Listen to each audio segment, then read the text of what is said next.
السلام عليكم ورحمة الله تعالى وبركاته. البنات كيف نتوما؟ لاباس عليكم؟ نتمنى تكونوا بخير وعلى خير في صحة جيدة ان شاء الله يا ربي. جيتكم بفيديو جديد، غنحضر معكم كيك ديال التفاح، كتجي على شكل طرطة رائعة بزاف. عندي مقادير 6 ديال البيضات، عندي قشور ديال الليمون والعصير ديالو، عندي كاس ديال الماء، كاس ديال الزيت، كاس الا ربع ديال السكر، مغروفه صغيره ديال القرفه، الزبده 3 المغارب الزبده مثلا غندوبها وغتشوفوها معايا. عندي بنانه حكاها، عندي 3 الخمارات، 2 ديال الفاني والتفاح. وخليكم معايا. بسم الله على بركه الله. انا من هنا بيضات،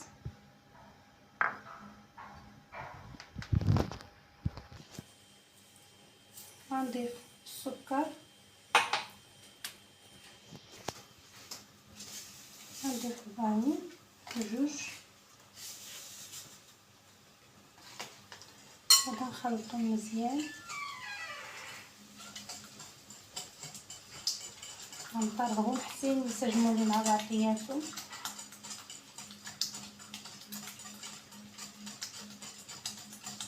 هاد الكيكه اول مره نجربها معاكم، غنشوفها كيف غتجي كامل. مولفه كنصاوب الكيك بلا زبده، غادي نعمل فيها الزبده ونشوفها كيف غتجي. دابا عندك الزيت، تدير شويه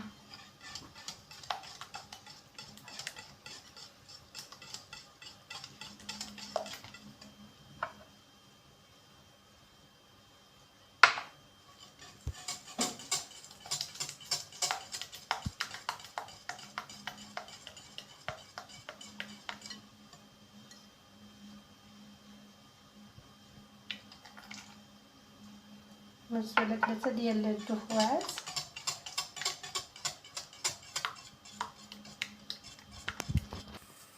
غنضيف الماء،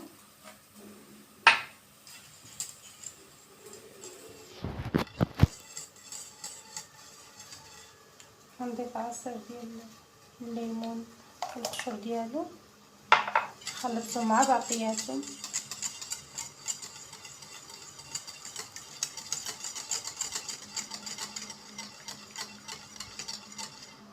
غنضيف قرفه كتعطي الكيك ديال التفاح واحد المذاق ما نعاودلكمش عليه، كتجي غزاله ما شاء الله فينا.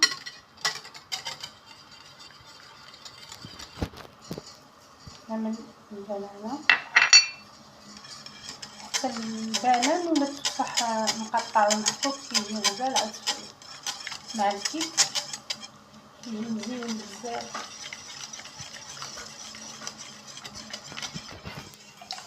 دابا غنضيف الزبده،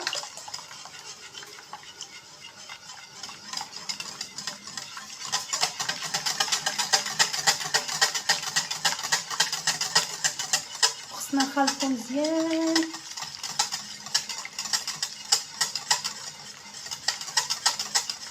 كما كتشوفوا معايا. دابا غنضيف الدقيق حسب الخليط على كل واحد شحال يعمل. حتى انا عملت 6 البيضات، ايوا زيد لي الدقيق. نعمل الدقيق، نعمل الخمارات،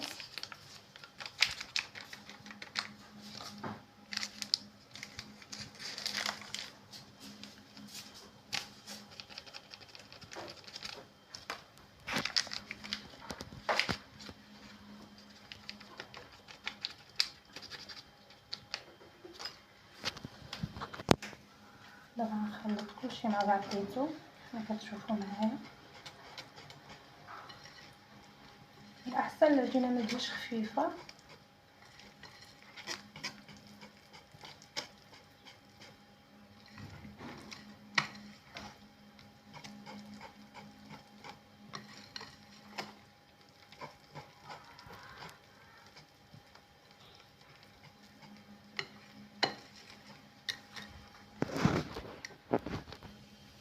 ودابا غنعمل الخليط في المول.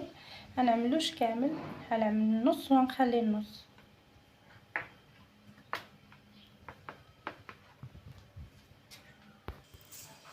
دابا نستف التفاح،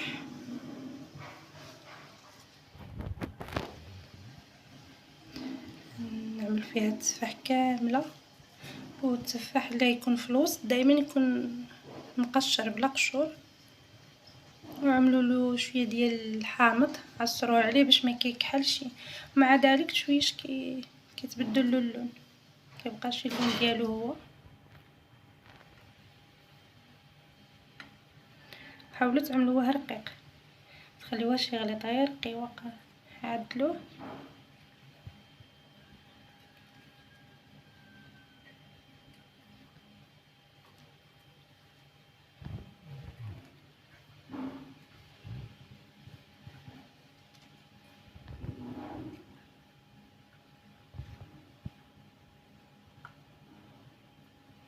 سبق لي عدلت معكم الكيك ديال التفاح، ولكن هذه مختلفه، فيها بزاف ديال الحاجات زايدين اللي ما كنتش عملتهم معكم في الكيكات اللي من قبل.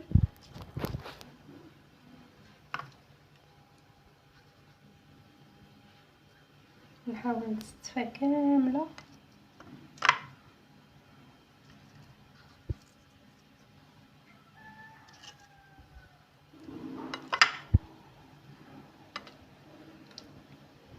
هاي دابا غنعمل الخليط اللي بقالي،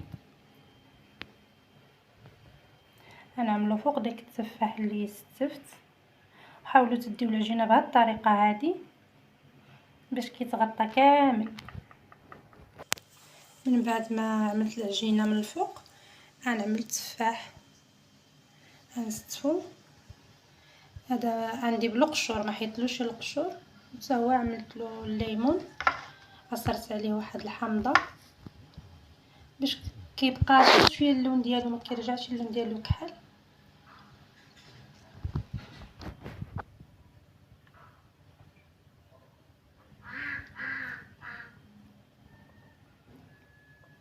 وانتم حتى البطه ديالنا كتسمع معايا في الفيديو.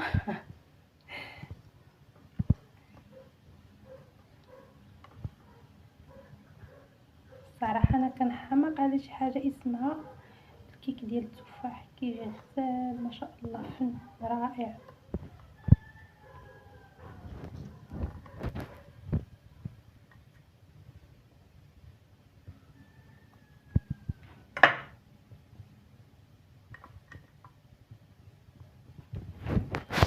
ودابا غنعمل لها السكر.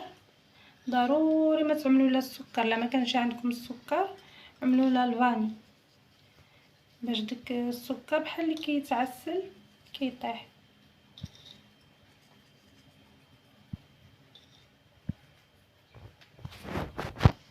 وغنضيف القرفه.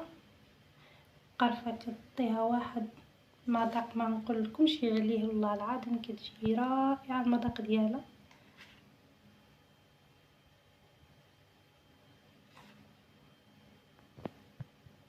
انا ما كتعجبنيش القرفه بزاف، ولكن في هذه الكيكه كتحمقني.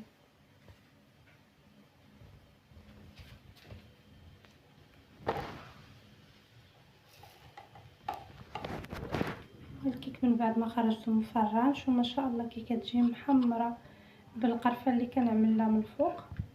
ودابا غنعمل لك كراميل عدلته غير بالسكر والزبده والماء، كيجي الصراحه كيجي مزيون، فيه واحد المذاق رائع.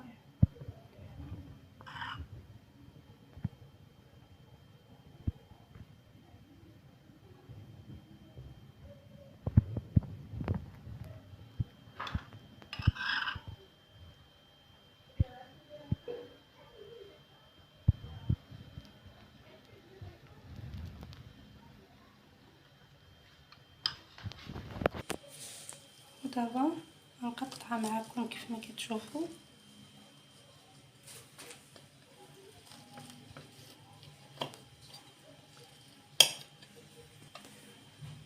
هانتوما ها كيف كتجي، شوفوا الداخل ديالها، شتي كتجي بحال شكل الطرطاش كتجي. كنتمنى تجربوها في البيوت ديالكم، والسلام عليكم. فيديو مقبل ان شاء الله يا ربي، خليتكم على خير.